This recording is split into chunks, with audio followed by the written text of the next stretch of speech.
तो भगवान शिव को मानने वाले हैं, इसलिए जहर भी पीते हैं और फिर भी जीते हैं। असं वक्तव्य राज्याचे उपमुख्यमंत्री देवेंद्र फडणवीस यांनी नुकतेच केले होते। या पाठीमागे त्यांचा उद्देश फार महत्त्वाचा होता। त्यांना राज्यातील जनतेच्या कमी शब्दात बरंच काही सांगायचं होतं। 2014 साली राज्याचे उपमुख्यमंत्री पद भूषवताना राज्यहिताचे अनेक निर्णय त्यांनी घेतले। त्यात सर्वाधिक डोकेदुखी ठरणारा विषय म्हणजे मराठा आरक्षण। या आरक्षणावरून त्यांच्यावर अत्यंत खालच्या पातळीवर जरांगे पाटील मराठा उपोषणकर्त्यांनी जे तोंडात येईल ते बोलून राज्याच्या उच्च पदस्थ असलेल्या उपमुख्यमंत्री देवेंद्र फडणवीस यांचा निशाणा साधला। देवेंद्र फडणवीस मुख्यमंत्री असताना मराठा समाज हिताचे अनेक निर्णय घेतले।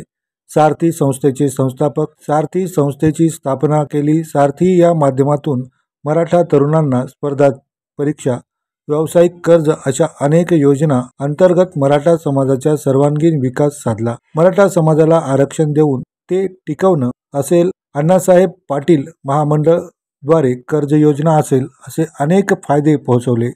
असे असताना देखील शेवटी याच समाजाचा उपोषणकर्ते मनोज जरांगे पाटील कशा भाषेत बोलत होते ते महाराष्ट्रातील जनतेला ज्ञात आहे।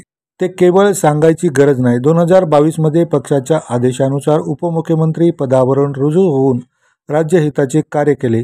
अनेकदा विरोधकांनी देखील अशा प्रकारे चक्रव्यूह रचण्याचा प्रयत्न केला, पण देवेंद्र फडणवीस यांनी ही सर्व वादळ पेलवीत राज्याचे मुख्यमंत्री व उपमुख्यमंत्री पदाची शपथ घेताना देखील स्वच्छ निर्मळपणे त्यांनी माझी कामे निष्ठापूर्वक व शुद्ध बुद्धीने पार पाडेल असे आश्वासन राज्यातील जनतेला दिले व त्याला ते जागले देखील।